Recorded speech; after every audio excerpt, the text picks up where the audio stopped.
बिल्कुल बड़ी बात ये, इसी को हम आगे इसको एनालिसिस करने की कोशिश करेंगे। अजीत जी, ये बात जो आई, देवेंद्र फडणवीस अपने दम पर, अपने कंधों पर पूरा चुनाव लड़ा है, पूरी ताकत झोंक दी है।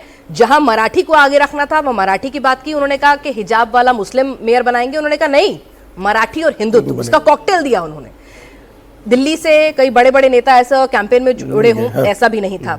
तो देवेंद्र फडणवीस का खुद की कितनी बड़ी विक्ट्री है ये। और बीजेपी 29 में से 27 जगह जहां आप आमने सामने की फाइट में थे, वहां भी अगर आप आगे चल रहे हैं, तो इसका मतलब अब महाराष्ट्र में बीजेपी अपने दम पर चुनाव में खड़ी हो सकती है। ठीक बात है, खड़ी हो गई है बीजेपी, अपने दम पर खड़ी हो गई है। सेना का साथ अब उतना नहीं चाहिए। नहीं, शिवसेना का साथ, पहले तो शिवसेना के ही कंधे पर भारतीय जनता पार्टी ने राजनीति की।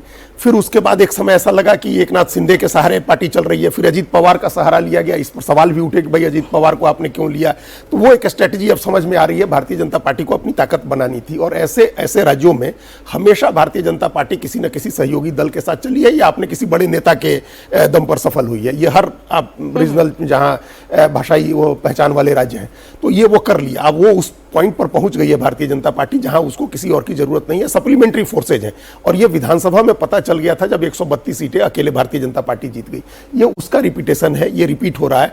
उससे मतलब देवेंद्र फडणवीस ने अपनी ताकत साबित कर दी, अपनी प्रशासनिक क्षमता साबित कर दी। और बार बार आरती जी जो पहले कहा उन्होंने कि जो मुंबई की तस्वीर बदली है, उसका एक लाभ उनको, जो विकास चाहते हैं और वित्तीय राजधानी को जैसा होना चाहिए वैसा बनाने में जो उनकी भूमिका मिली, वो जो एक वोटर है, एस्पिरेशनल क्लास है, या मुंबई को टॉप पर रखना चाहने वाला है, वो सब कुछ अनअपोलोजेटिक हिंदू है। मतलब वो बिल्कुल अपने सीट्स पर ओढ़ के चलते हैं, उन्हें कोई इसमें नानुकुर नहीं है। कोई उनको कभी कंफ्यूजन नहीं रहा, वो बार बार कहते भी रहे। तो ये एक तरह से उनकी लीडरशिप, उनका एडमिनिस्ट्रेटिव कैपेसिटी और ये पॉलिटिकली स्ट्रेटेजी बनाने में जो अपना एक चाणक्य वाली बात है, ये सब उन्होंने साबित कर दिया। उससे ज्यादा बड़ी बात डेसिमेट होना है अपोजिशन का।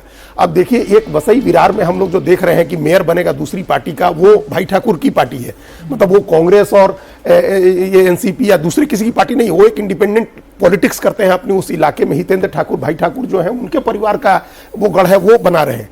कहीं ऐसे नहीं दिख रहा है। कोल्हापुर में एक जरूर कांग्रेस और उसका गठबंधन थोड़ी टक्कर दे रहा है, लेकिन बाकी हर जगह बीजेपी, मतलब अपोजिशन एकदम से डेसिमेट हो रहा है। आमतौर पर लोकल बॉडीज के इलेक्शन में ऐसा होता है, जो हम लोगों ने अभी देखा ग्रामीण इलाकों में, जो नगर पंचायत और उसमें हुए, उसमें भी हुआ, वो रिपीट हो रहा है। एकदम अपोजिशन डेसिमेट हो रहा है, शहरी निकायों में भी और ग्रामीण निकायों में भी। ये भी एक इसका महाराष्ट्र में तो पूरी तरीके से बीजेपी हर रीजन में अपनी धमक बनाती हुई नजर आ रही है।